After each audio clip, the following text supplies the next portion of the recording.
नमस्कार, मी चित्रा वाघ.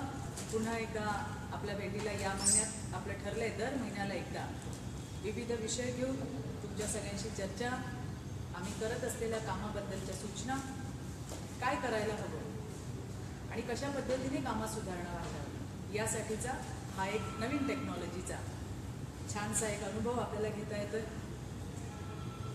आजचा विषय अर्थात राजकारणामध्ये काम करणाऱ्या महिला किंवा इतरत्र काम करणाऱ्या महिला यांच्या बाबतीत विशेषतः सत्ताधाऱ्यांची जीभ कशा पद्धतीने घसरते आणि ही जीभ घसरतेच कशी, मला वाटतं या विषयावर बोलणं फार गरजेचं आहे.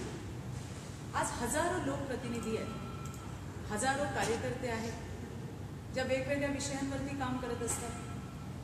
असं असताना महिलांच्या बाबतीत त्यांच्या आत्मसन्मानाला ठेच पोहोचवण्याचं काम हे गेल्या 8-10 दिवसांमध्ये म्हणजे सतत चालूच आहे, पण गेल्या 8-10 दिवसांमध्ये अगदी अधोरेखित करण्यासारख्या काही घटना घडल्या. तुम्ही पाहिलं की एक साधारण 8-10 दिवसापूर्वी या राज्याचे वैद्यकीय शिक्षण मंत्री गिरीश महाजन यांनी एक वादग्रस्त वक्तव्य केलं. वादग्रस्त म्हणण्यापेक्षा एक संतापजनक असं वक्तव्य केलं.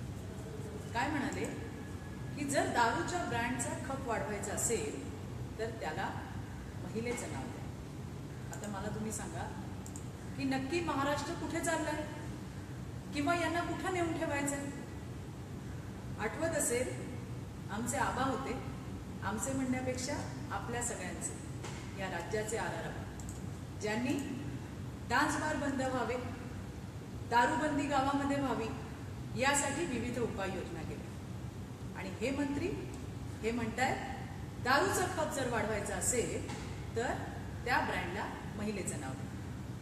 आता अर्थात राज्यभरात चप्पल मारो आंदोलन राष्ट्रवादी महिला काँग्रेसने केलंय आणि जशाच तसं उत्तर आम्ही त्यांना दिलंय. त्यांनी त्याची माफी मागितली. अर्थात माफी मागण्याने हे प्रश्न सुटणारे नाहीये. असा आपल्याला विचार करावा लागतो, कशी हिंमत होते महिलांबद्दल बोलायची. आज 50% आहोत आम्ही, मेजॉरिटीमध्ये 50%, वोटिंगमध्ये 50%. फार मोठ्या विश्वासाने या सरकारला की त्या लाभार्थीच्या घरी राष्ट्रवादी महिला काँग्रेसची एक पदाधिकारी गेली, तिने धमकावलं, तिने त्यांच्यावर दबाव टाकला, गावकरी एकत्र आले आणि राष्ट्रवादी महिला काँग्रेसच्या त्या पदाधिकाऱ्याला पिटाळून दिलं. अर्थात हा आरोप खूप गंभीर आहे.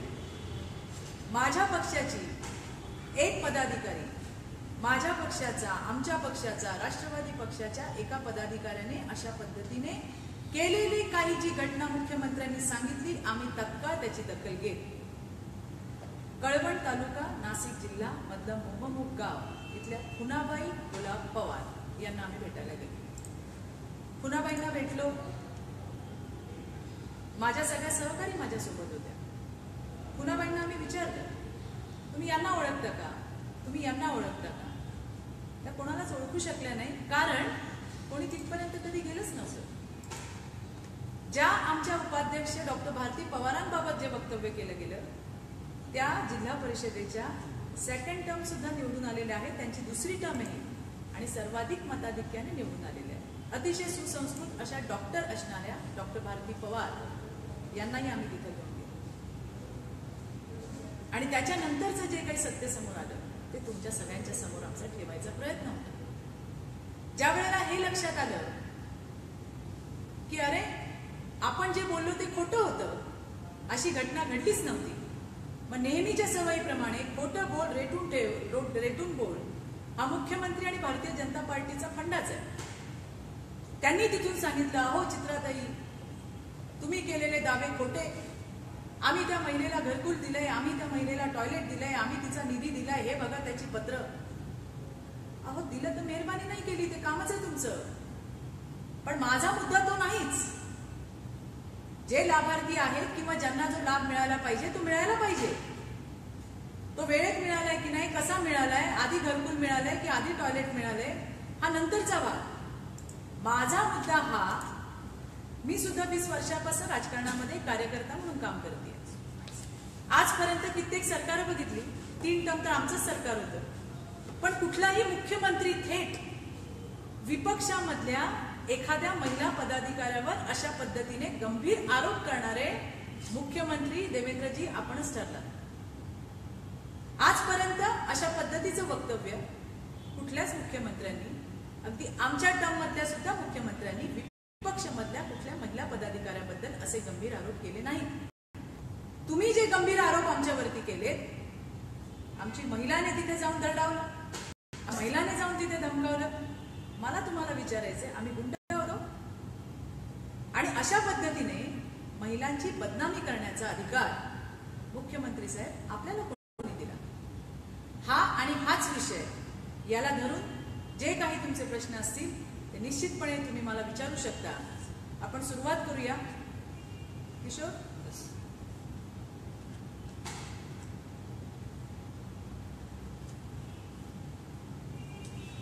संडास बांधून दिल्याची पण जाहिरात केली यांनी.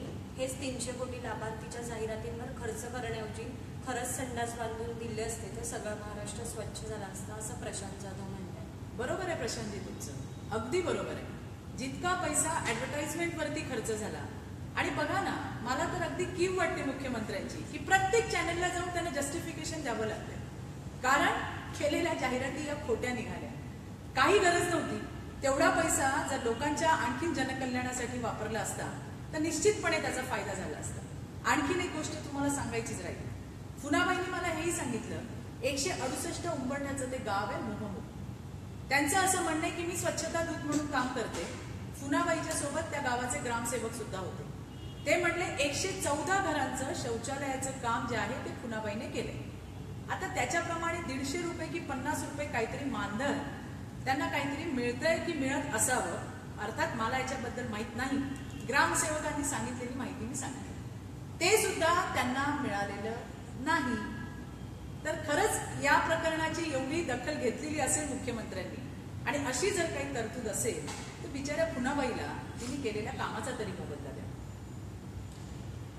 त्याला सोडून अमोल म्हणतात की तुम्ही त्या लाभार्थी आजींची भेट घेऊन फडणवीसांचा चांगला बुरखा फाडला, खरंच खूप छान केलं, यापुढेही तुम्ही असंच करत राहा. धन्यवाद. धन्यवाद.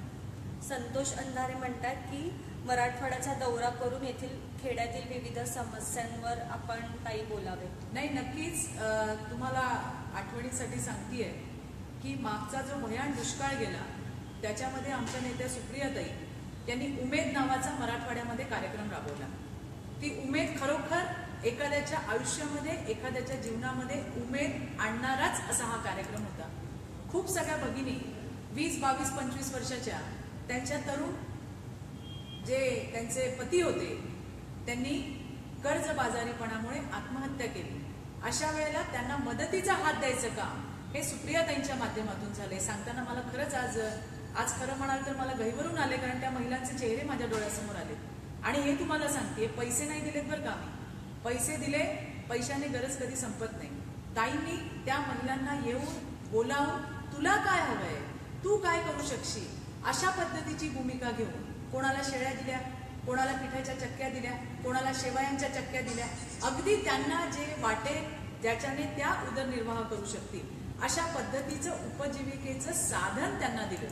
एवढंच नाही, वर्षभराने त्यांच्या सक्सेस स्टोरी सुद्धा आम्ही पाहायला गेलो की किती काही फार काही त्याच्याने मोठं काम होणार आहे अशातला भाग नाही, पण एक सामाजिक बांधिलकी जपत आमच्या नेत्या सुप्रियाताईंनी जे पाऊल त्या ठिकाणी उचललं होतं ते खरोखर अगदी वाखाणण्यासारखं होतं. आणि त्याच निमित्ताने जवळपास 8 ते 9 वेळा मला स्वतःला सुद्धा ताईंसोबत मराठवाड्याचा दौरा करायची संधी मिळाली.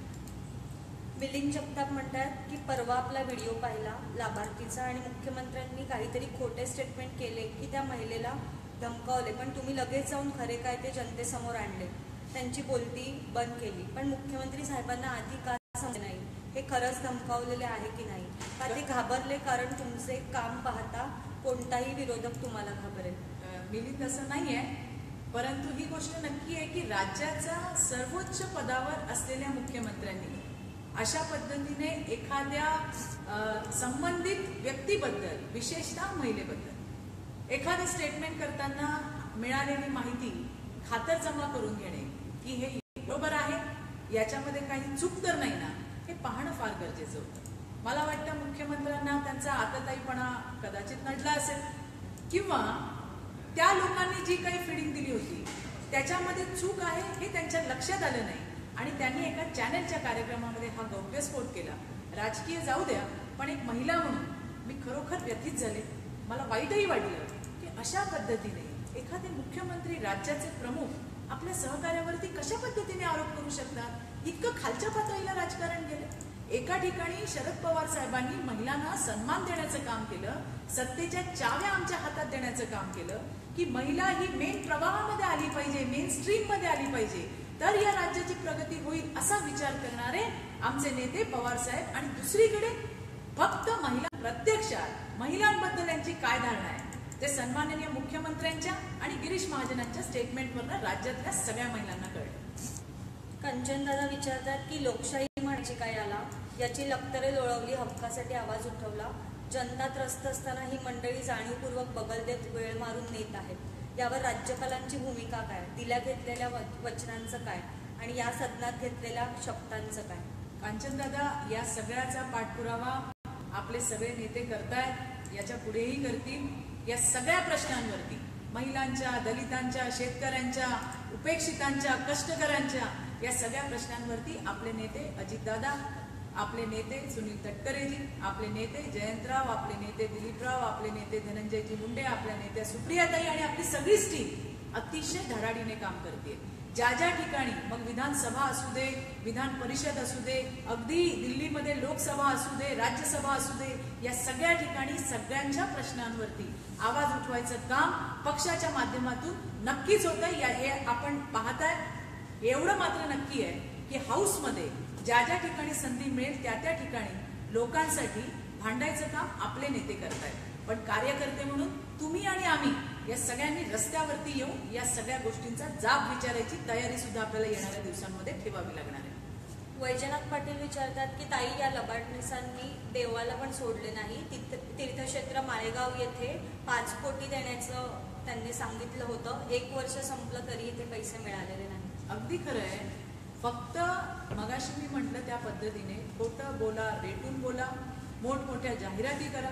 तुम्ही आता माळेगाव देवस्थानचं बोललात, मी तुम्हाला आठवण करून देते. मला आठवतंय की ज्या वर्षी हे सरकार राज्यावरती आलं त्यावेळेला जिजाऊंच्या जन्मस्थानी सिंदखेड राजा या ठिकाणी विकास करण्यासाठी निधी देऊ म्हणून आश्वासन दिलं होतं. अजूनपर्यंत तिथं वीटही लागलेली नाही, कुठलंही काम झालेलं नाही. फक्त आलेली वेळ मारून नेणं, आम्ही करू, आम्ही शब्द दिलेला आहे, याच्या पलीकडे हे सरकार गेलेलं नाही. श्रीकांत पवार म्हणतात की पुरंदरच्या शेतकऱ्यांच्या बाबतीत सुद्धा अशीच खोटी जाहिरात करण्यात आली आहे. शेतकरी म्हणतात की पवार साहेबच आमचे देव आहेत, आपण याबद्दल सुद्धा आवाज उठवला पाहिजे. नक्कीच. काय झालंय, मला असं वाटतंय की मुख्यमंत्र्यांच्या बोलण्यातनं मला असं सारखं जाणवतंय, तुम्हीही पाहत असाल, तुम्ही नीट बघा, ते खजील झाल्यासारखं झालंय की आपण जे लोकांना दाखवलंय की मी लाभार्थी, परंतु कुठेतरी हे फसलंय, हे खोटेपणा लोकांच्या समोर आलाय आणि ते खजील झालेले, फ्रस्ट्रेट झालेले जे मुख्यमंत्री आपल्याला दिसत आहेत सध्या, फक्त प्रत्येक कार्यक्रमांमध्ये विरोधकांवर आग पाकड करायचं काम त्यांचं चालू आहे की अरे हे आमची बदनामी करताय, आम्ही तुम्हाला प्रूफ देतोय, तुम्ही एक ठिकाणी जे बोललात त्यालाच आम्ही दुसरं उत्तर दिलं, याला जर बदनामी म्हणत असतील तर मुख्यमंत्री साहेब तुम्ही सांगा की याच्यावर वाईट दुर्दैव आणखी दुसरं कुठलं आहे. स्वाती शेळके विचारतात की ताई, या सगळ्या प्रकारावर जनहित याचिका दाखल करता येईल का? येणाऱ्या दिवसांमध्ये जे काही करायचं असेल, जे काही करू शकतो ते निश्चितपणे करणार आहोतच. पण महिलांची बदनामी, आमच्या पक्षाची बदनामी मुख्यमंत्र्यांनी ताबडतोबीने थांबवावी, हे पुन्हा एकदा मी सांगते. मी काल पुण्यामध्ये होते, मी पुण्यातही तेच सांगितलं. परवा नाशिकमध्ये होते, तिथेही मी त्यांना हेच सांगितलं की तुम्ही जे तुमचं फ्रस्ट्रेशन आहे ते तुम्ही विरोधकांवर काढू नका. तुम्ही या पद्धतीने माझ्या पक्षाची होणारी बदनामी, आमच्या सहकाऱ्यांची होणारी जी बदनामी आहे, राष्ट्रवादी काँग्रेस पक्षाची बदनामी, मुख्यमंत्री साहेब ताबडतोबीने थांबवा, तुमची कार्यक्षमता वाढवा, पण आमच्यावरती बोटं उठवायचं मात्र काम तुम्ही करू नका. अमोल मनसुखे म्हणतात की सुप्रियाताईंचं आजचं काम पाहता त्यांना जर मुख्यमंत्री पदासाठी प्रोजेक्ट केलं तर राष्ट्रवादीची एखादी सत्ता येईल असं एक राज्यशास्त्राचा विद्यार्थी म्हणून मला वाटते. तुम्ही त्यांच्या नावाचा प्रस्ताव पुढे ठेवा. तुम्ही ज्येष्ठ नेते आहात आणि तुमचं मत यावर तुम्ही नोंदवा. नक्कीच आम्ही सगळेच जण इथे एक टीम वर्क म्हणून काम करतो. पक्षामध्ये योग्य वेळी योग्य निर्णय घेण्याचे अधिकार आमच्या सगळ्यांचे नेते, आपल्या सगळ्यांचे नेते आदरणीय पवार साहेबांकडे आहेत. त्याच्यामुळे आत्ता काम करणं हा एकच अजेंडा समोर आहे. प्रत्येक जण आपापल्या परीने काम करतोय. कार्यकर्ता म्हणून तुमची आणि माझी काय जबाबदारी आहे याचं भान ठेवून आपल्याला काम करायचं. राजू थोरात विचारतात की सांगली पोलिसांमुळे अनिकेत कोठाळे यांचा मृत्यू झालाय, त्यावर आपली भूमिका काय? मला वाटतं युवतींची प्रमुख राज्याची स्मिता पाटील जी आरारावांची कन्या आहे, तिने याच्यावरती खूप चांगला स्टँड घेतलेला आहे. आजच मी स्टेटमेंटही वाचलं की याच्यामध्ये जी काही हयगय कोणी जर केली असेल ज्याच्यामुळे कोठाळे यांचा दुर्दैवी मृत्यू झाला त्यांच्यावरतीची कारवाई, त्याच्यासाठीची अपेक्षा अर्थात आपल्याला सगळ्यांना आहेच. पण मला असं वाटतं की स्मिता पाटील हे प्रकरण अतिशय संवेदनशीलतेने हाताळतायत आणि निश्चितपणे त्यांच्या प्रयत्नांना यश येईल. स्वप्नील विचारतात की पाकिस्तानी सैनिकांचे 10 मुंडके घेऊन येणार होते, पण यांनी तर पाकिस्तानातून 1200 टन कांदा आणून शेतकऱ्यांच्या अन्नात विष घालवलं. अगदी बरोबर आहे. त्यावेळेची भाषणं जर आपण ऐकली असती की कशा पद्धतीने हे सरकार, अर्थात त्यावेळेला युपीएचं सरकार होतं आणि मनमोहन सिंग यांच्यावरती खूप टीकेचा भडीमार झाला की हे बोलत नाही आणि यांनी आम्ही जशाच तसं उत्तर देऊ, 56 इंचाची छाती असं अगदी छातीठोक सांगणारे आपले पंतप्रधान. आणि नंतर तुम्ही पाहताय की गेल्या कित्येक दिवसांमध्ये कुठे ना कुठे आपले जवान शहीद झाल्याच्या खबरी येत आहेत. त्यांचं कुटुंब आणि ते येणारं जे सगळं दृश्य आहे ते इतकं हृदय हेलावून टाकणार आहे. आणि याच्यासाठीच आता विचार प्रत्येक जण करायला लागलाय की यांच्या कथनीमध्ये आणि यांच्या करणीमध्ये किती फरक आहे. फक्त पाकिस्तान सोबतच्या लोकांसोबतची एक भेट, त्याच्यावरती वादंग उठवणारे पंतप्रधान आपला रस्ता वाकडा करून नवाज शरीफ यांना त्यांच्या वाढदिवसाच्या दिवशी भेटायला गेले, हे देश कधीच विसरणार नाही. कर्जमाफीच्या घोषणेनंतर यादीत नाव नसणाऱ्या 980 शेतकऱ्यांनी आत्महत्या केल्या आहेत आणि त्या सर्व शेतकऱ्यांच्या कुटुंबियाने आपल्या पक्षाने भेट द्यावी आणि त्यांना सहकार्य करावे असं विक्रांत म्हणतात. विक्रांतजी, या पद्धतीने त्या विभागातले नेते भेटतातच आहेत. हे दुर्दैवी आहे फार. ही कर्जमाफी सुद्धा कशी झाली तुम्ही आठवा की कर्जमाफीला नाही म्हणणारं हे सरकार, काही झालं तरी कर्जमाफी देणार नाही, योग्य वेळी कर्जमाफी देऊ असा स्टँड घेणारं हे सरकार. पण अजितदादा आणि सगळ्या विरोधी पक्षांच्या नेते एकत्रितपणे येऊन संघर्ष यात्रा काढली आणि नाही म्हणणाऱ्या सरकारला कर्जमाफी देण्यासाठी भाग पाडलं. दुर्दैवाने त्याचं इम्प्लिमेंटेशन सुद्धा योग्य रीतीने होताना दिसत नाही. त्या पद्धतीने त्या ठिकाणी आवाज उठवायचं कामही पक्षातल्या नेत्यांच्या माध्यमाने होतंय. ज्या ठिकाणी म्हणजे माझ्या माहितीप्रमाणे कर्जमाफी घोषित झाल्यानंतर सुद्धा 800 ते 900 शेतकऱ्यांनी आत्महत्या केलेल्या आहेत. हे सरकारचं अपयश आहे की जितकं म्हणजे मागेल त्याला शेततळे असू दे किंवा याच्यासारख्या सगळ्या बोगस सगळ्या जाहिराती आणि सगळी बोगस सगळ्या यंत्रणा इथं आणून कसं शेतकऱ्यांच्या जीवाशी खेळ करायचं काम चाललंय हे बघितलं तर खरंच फार व्यथित व्हायला होतंय. आणि ज्या ठिकाणी पोहोचू शकतोय त्या सगळ्या ठिकाणी पक्षातले आपले सगळे आदरणीय नेते जे आहेत ते पोहोचतात. रामेश्वरम विचारतात की महाराष्ट्रासह देशात या सरकारचे लाभार्थी आहे आणि बीड जिल्ह्यामध्ये म्हणजे राज्याच्या ग्रामविकास आणि बालकल्याण मंत्री इथल्याच असून पण आमच्या जिल्ह्यात एकही लाभार्थी का नाही? खरं तर महिला बालविकासच्या मंत्री म्हणून एक महिला मंत्री दरवेळेला प्रत्येक सरकारमध्ये असतात आणि एखादी महिला ज्या वेळेला अशा अधिकार पदावरती जाते निश्चितपणे महिलांच्या अपेक्षा उंचावतात की आता आमच्यासाठी काहीतरी चांगल्या पद्धतीचे निर्णय घेतले जातील. बाईला बाईचं दुःख समजतं असं म्हटलं जातं. परंतु या वेळेला मात्र गेल्या 3 वर्षामध्ये महिला बचत गट ही जी संकल्पना आहे ज्याचं मूळ या राज्यात आणायचं काम आपल्या नेत्या सुप्रियाताईंनी केले. या 3 वर्षांमध्ये ती संपूर्ण बचत गटाची चळवळ चिरडून टाकायचं काम मंत्री महोदयांच्या माध्यमातून झाले. आज महिलांना सक्षमीकरण, त्यांचं सशक्तीकरण करण्यासाठी प्रचंड प्रयत्न केले गेले, सरकारी पातळीवर केले गेले, खासगी ठिकाणी सुद्धा त्यांना सगळी क्षेत्र उघडून देण्यात आली. परंतु आता मात्र दुर्दैवाने काही ठराविक ठेकेदारांच्या हितासाठी, काही ठराविक ठेकेदारांच्या लाभासाठी लाखो महिला या रोजगारापासून वंचित राहिल्या आहेत. आणि खरोखर इतकं दुःख आहे, 27 दिवस अंगणवाडी सेविका इथंच मुंबईमध्ये आझाद मैदानला ठाण मांडून बसल्या होत्या. त्यांच्या काय मागण्या होत्या ऐकून घेण्याची तसदी सुद्धा मंत्री महोदयांनी केली नाही.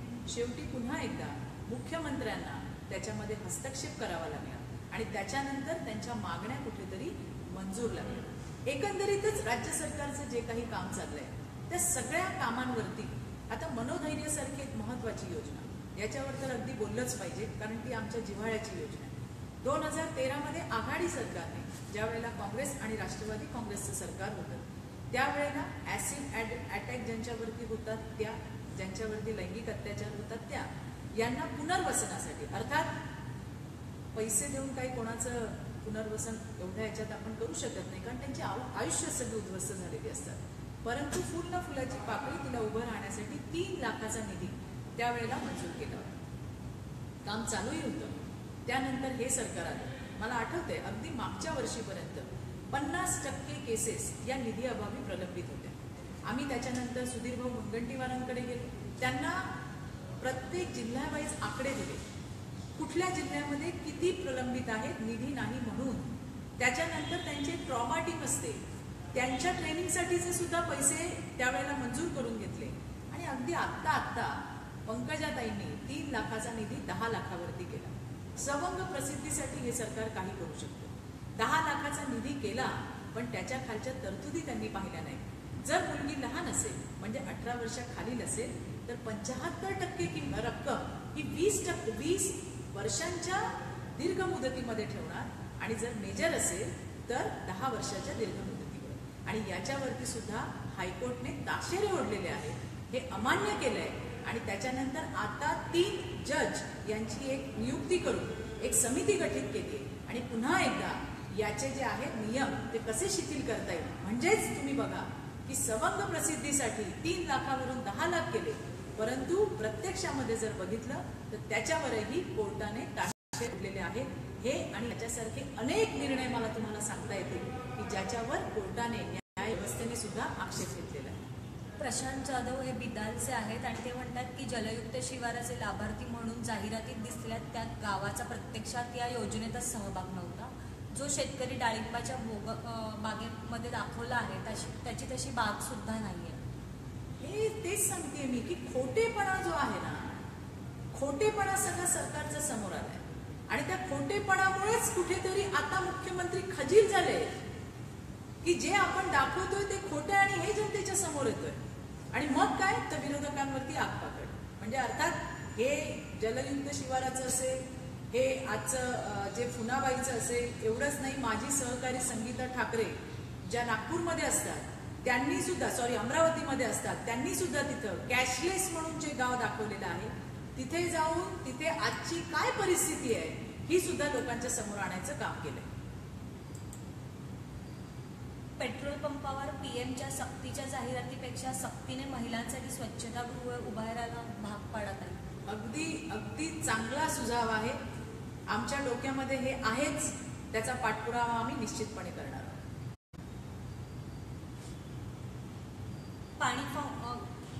मी लाभार्थी या जाहिरातीमधील सातारा जिल्ह्यात अजून एक खोटारडेपणा आहे. पाणी फाउंडेशनच्या कामाला त्यांनी जलयुक्त शिवार हे नाव देऊन आपल्या माथीतील घेतल्या.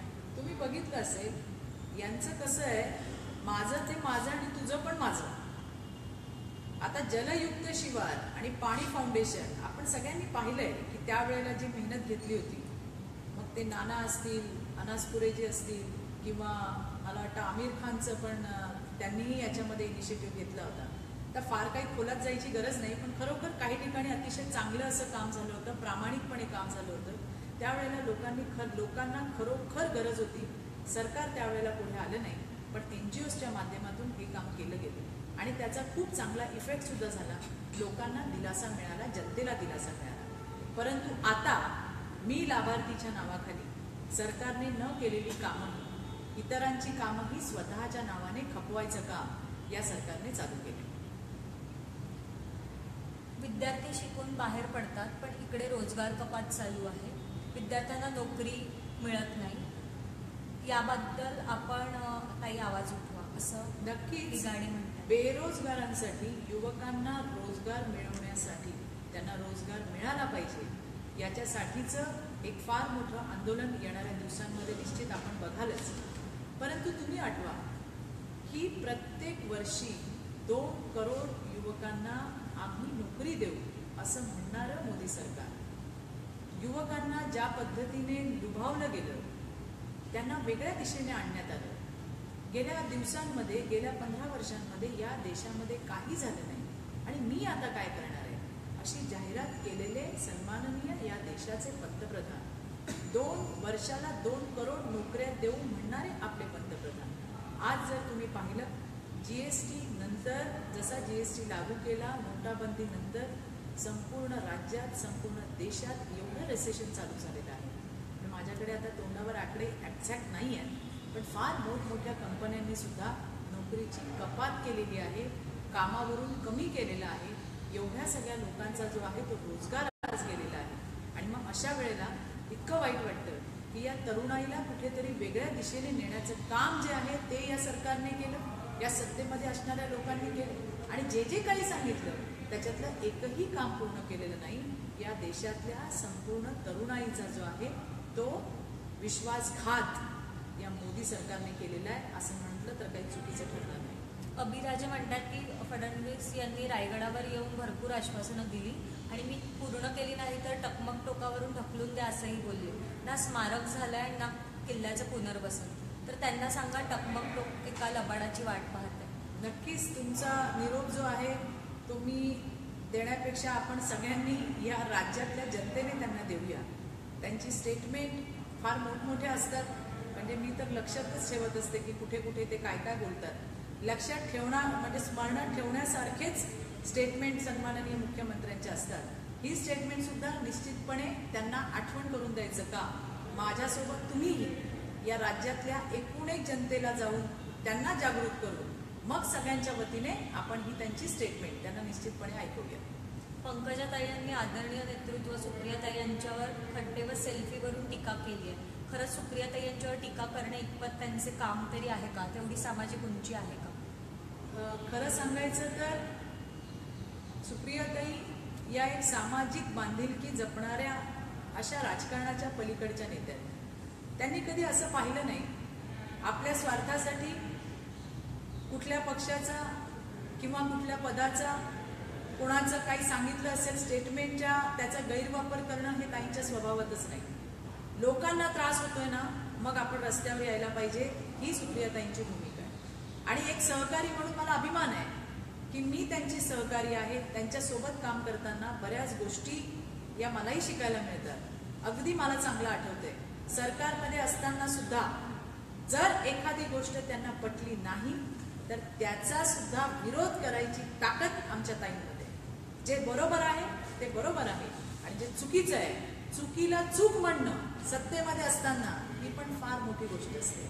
आणि ती ताईंकडून आम्ही सातत्याने शिकलोय, शिकत आलोय. खड्ड्यांचा प्रश्न तुम्ही पाहिलात किती बिकट आहे. आज सेल्फी विथ पॉटहोल्स या सुप्रियाताईंच्या मोहिमेमुळे सार्वजनिक बांधकाम खात्याचे कुठेतरी डोळे उघडले नाही म्हणता येतील, पण किलकिले नक्कीच झाले. माझ्या कानावर आले, म्हणजे जे मी वाचले की कुठेतरी वॉर रूम त्यांनी स्थापली आहे आणि ज्या ज्या ठिकाणी असे असतील तिथे खड्डे भरायचं काम चाललंय. नक्कीच या राज्यातली जनता ताईंना दुवा दिल्याशिवाय राहणार नाही, कारण कित्येक लोकांनी आपली माणसं गमावली आहेत तो तिकडे. म्हणजे मी पाली खोपोलीच्या रस्त्यावरती होते, रस्त्याची चाळण झाली, चाळण. माझ्या शेजारून एक स्कूटी होती, त्याच्यामध्ये दोघं नवरा बायको त्यांची 2 लहानशी पिल्लं घेऊन बसले होते. मला इतकी भीती वाटत होती की कधी काय होईल आणि कशी खड्ड्यामधून पडतील, जीवच जायचे त्यांचे. म्हणजे इतकी वाईट अवस्था आहे. हे कधी यांना करणार आहे? म्हणजे एकदा चंद्रकांत पाटील यांना राज्यातल्या या सगळ्यांवरून एकदा तरी जाऊन येऊच द्या, त्याच्याशिवाय त्यांना कळणार नाही. ज्यांच्या घरातलं माणूस जातं ना त्यांना कळतं नुकसान काय आहे. इथे AC कॅबिन मध्ये बसून गप्पा मारणं फार सोपं आहे. ताईंना नावं ठेवण्याआधी त्यांच्यासोबत फिरा. ते ज्या पद्धतीने जात आहेत, ज्या पद्धतीने लोकांचे प्रश्न समजून घेत आहेत, ते जरा तुम्ही कराल तर मला वाटतं ते फार जास्त चांगलं होईल. भरत म्हणतात की मराठवाड्यातील महिलांना मेनस्ट्रीममध्ये आणण्यासाठी IIT आणि IIM सारखी शिक्षण संस्था इकडे असावी आणि त्यावर तुम्ही लक्ष द्यावे ताई. नाही, नक्कीच याच्याबद्दलचा विचार आपण करूया. अर्थातच आपल्याला माहिती आहे की सध्या आपण सत्तेमध्ये नाही आहोत, विरोधकाची भूमिका चांगल्या पद्धतीने करतोय. याच्यामुळे लोकांचे जे काही अपेक्षा आहेत, जे काही व्हायला हवंय त्याच्याबद्दलचा विचार कशा पद्धतीने त्याचा फॉलोअप घेता येईल किंवा कशी याची सुरुवात करता येईल हे निश्चितपणे बघूया. मला वाटतं एक 5 मिनिटासाठी थोडंसं जरा एक ब्रेक घेते आणि पुन्हा एकदा तुमच्या समोर येते, कारण काहीतरी टेक्निकल एरर येतोय, पुन्हा माझा आवाज यायचा नाही किंवा तुमचे प्रश्न माझ्यापर्यंत पोहोचणार नाही, जे मला फार महत्वाचे आहे. एक 5 मिनिटाचा ब्रेक घेऊन पुन्हा एकदा आपल्या समोर येते. धन्यवाद.